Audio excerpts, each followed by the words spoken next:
have a question for you.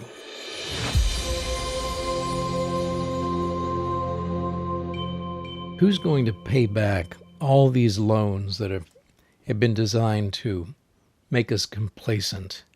Writer Howard Kunstler recently offered a really clear explanation of the bailout process and what it's going to do to our economy and to the disposition of our citizens, and why everyone is about to change his mind on the bailouts. He illustrates for us a really basic truth about economics. He says there are two ways of going broke, and he's right. One way is having no money, you're broke. The other way is having lots of money that's so worthless you can't buy a thing. Those are the two ways of going broke. So Kunstler reminds us that if money is loaned into existence, it is defaulted out of existence when the loans are simply not paid back. And if we think about it, that's what a loan is. Money advanced on a promise to be paid back, generally at interest representing the time value of money, that is, the duration of the loan. So he asks, do you have any idea how many loans are not being paid back and how many now will probably never be paid back because of so many people are out of work or unemployed? He says, start with houses. 63% of homeowners pay a mortgage every month. The national average outstanding mortgage debt is $148,000 per family. Total mortgage debt is $10 trillion, $10.3 trillion. Now on cars, there are roughly 260 million passenger vehicles registered in America, with upwards of 100 million of them bought on loans that are still active, amounting to $1.2 trillion, enough to buy 53 million Ford Fusions at $23,000 each. Okay. Now, credit card debt. He says total for the U.S. is $3.9 trillion with an average carried balance of $9,000 per card. Okay. Meanwhile, he says 45% of adult Americans have no savings. No savings. And then he gives us a little bit more foundational math to look at. He said, consider that a trillion is 1,000 billion. In an ordinary reality, a reality-based reality, that is, with reality-based money, that would be a lot of money and a lot of debt. And so he said it's very hard to project an exact figure, but with over 20% of the U.S. workforce idle with no income, there's liable to be a lot of debt that's not being paid back, never will be paid back, and a lot of money headed into extinction. And that will translate. Okay, so this is the math that he wants to get us to see. What's going to happen with money? How do you go broke?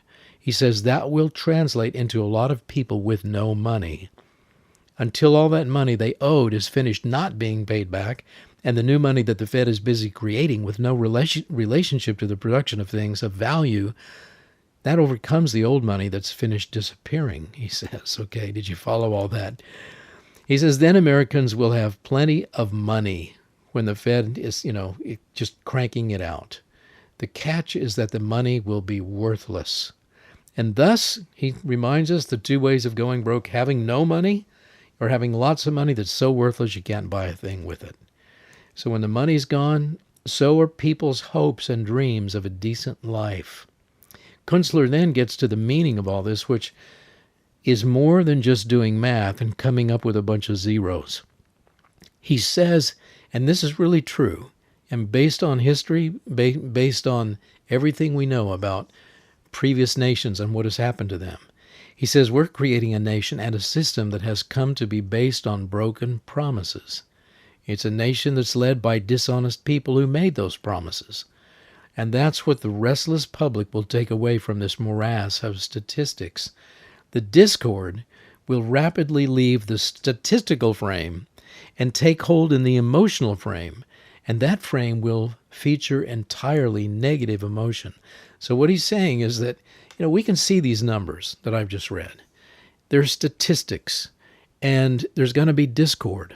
Yes, and there's discord because we don't know what's going to happen in the future. We are getting into the zone of being hopeless, and we can see those numbers.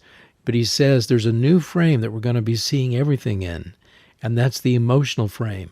And that frame will feature entirely negative emotion, rage and resentment and grievance and vengeance and feelings like that. The sum, he says, of all broken promises is a broken social contract. And of course, the constitutional contract of solid money that we had in the Constitution based on gold and silver was secretly broken in 1913 when a few politicians created the Federal Reserve, a factory of dishonest money.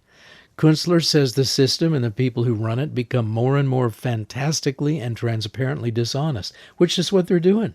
They just have said some of these vice presidents of the local Federal Reserve banks are just really upfront and saying, no, we just print it digitally. However, we just add some zeros and create it digitally, and it just appears. And then he says this: if we're living under a system like this, when our leaders are transparently dishonest, then the people who live under it become that way too. And I'm reminded of some quotes by one Soviet citizen who has explained how this really did play out in Russia over the decades. He said the entire corrupt nature of socialism turns all men into thieves and liars. He said that's what happens in such a dishonest society that's crooked and socialistic. It turns all men into thieves and liars.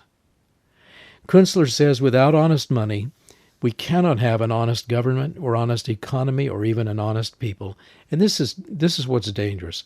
We are going to have to really fight to be a virtuous and an honest people. And that's why we're going to have to create our own honest economies locally, in our local counties, in our local little county seats, or we're going to succumb to this.